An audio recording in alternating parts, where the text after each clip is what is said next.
with the lightness of graphite, and graphite can actually be just as heavy as steel. And some steel shafts are now getting down to the weight range of a lot of graphite, like the new Aculite 75 shaft from Apollo. That's lighter than some graphite. So I think it comes down to how much the person wants to spend and how light or heavy the product is, and whether they can tell the difference in their timing and rhythm from an accuracy standpoint. There's many reasons why you would want to go one versus the other. Okay, Rick asks, shouldn't wrist to ground measurements be a consideration when butt trimming shafts? That's for length, correct. But usually when you cut to length regardless, let's say it's a half-inch shorter than standard that you're building the clubs to, every single club in the set is built to that same half-inch shorter in most cases. At least a set of irons would be that way. So you're still going to get consistency by sorting the shafts by their weight if it's steel, or frequency by graphite. That's a process that comes afterwards. Okay, John asks, are you familiar with true length technology, and what is your opinion of it? I know a little bit about it. It's basically changing the different method. Instead of half-inch increments, or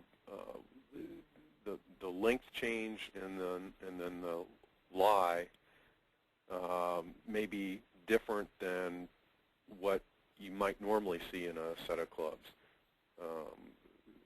If you're talking about frequency matching a set like that, or that's more, everything I just said in this webinar would still apply in those cases. Now, you may not get the exact 4 to 5 CPMs different in half-inch increments because you're not making the clubs in half-inch increments. They may be in 3/8 or whatever it might be. But I think from a sorting standpoint, everything still applies, regardless if you're building traditional lengths or like the in that method. Hope that makes sense. Just a few more left here, Jeff. Rick asked, does the pressure used to clamp shafts affect shaft frequency? For example, require same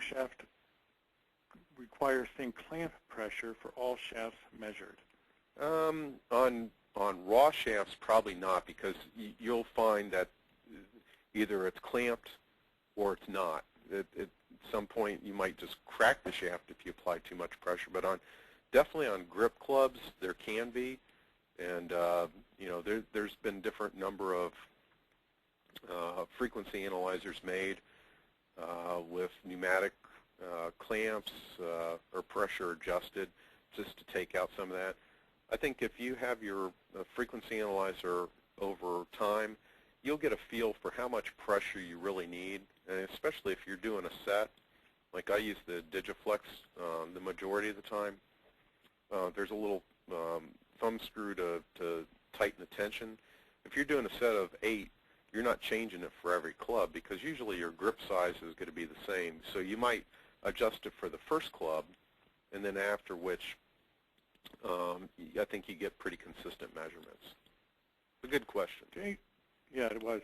Just 2 more left. Dwayne asked, when making clubs, how do you determine proper length if you have pre-sorted shafts and you have a client that is 6'3", for example? That's more of a fitting question. Ultimately, you would probably have demo clubs of various lengths to find out what length fits the golfer the best, or take a look at what he's been using and measure it, especially if he's hitting the center of the face often and seems to enjoy the length that he's currently using. All right, last question, Jeff. From David, with the technology today, steel shafts are getting lighter and less costly than graphite. The big advantage of graphite was less weight, but now that steel is so light, why use graphite? That's a great question.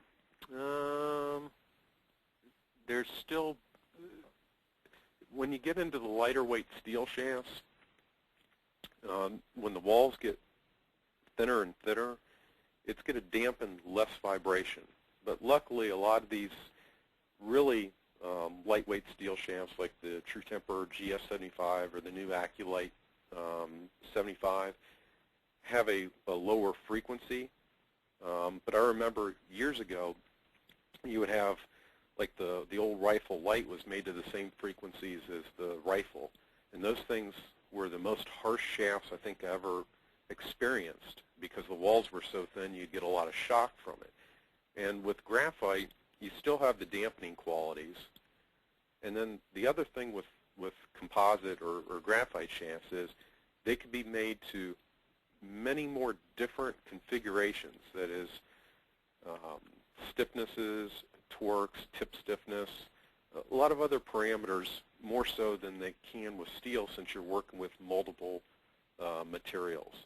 So I see that you're going to still continue to see more lighter weight steel shafts being made, but that's definitely not going to hurt the graphite because of the ability to change so many parameters independently and to dampen the vibration.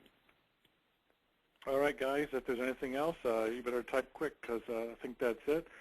I'd like to thank everybody for coming. This webinar is being recorded and will be on youtube.com/HirikoGolf and on our blog.hirikogolf.com in just a few hours. And I'd like to wish everybody happy holidays. Thanks for a great webinar and a great year. And thank you, Jeff. And any final words?